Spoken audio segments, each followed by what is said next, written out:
Y bueno, este hack está también súper delicioso. Conexión con la naturaleza.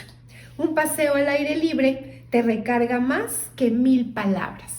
Y es que cuando tú sales a donde están los árboles, a donde hay plantas, incluso te puedes quitar los zapatos y caminar sobre el zacate, es como un reinicio.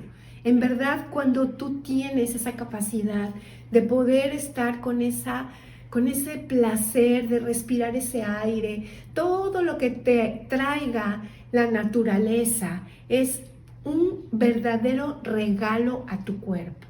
La salud en nosotras es lo más importante, porque con salud puedes hacer muchas cosas.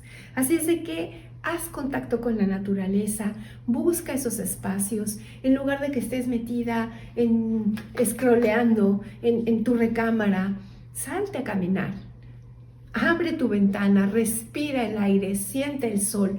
Si tienes playa cerca, pues por favor aprovéchala. Si vives cerca de un bosque, híjole, son regalos que muchas veces no los valoramos porque no sabemos cuán importantes son y qué beneficios tan grandes le traen a tu cuerpo. Así es de que conéctate con la naturaleza y mantén tu cuerpo sano, porque vamos del miedo al amor. Del miedo al amor, yo me cuido yo. Del miedo al amor, mi cuerpo es mi hogar.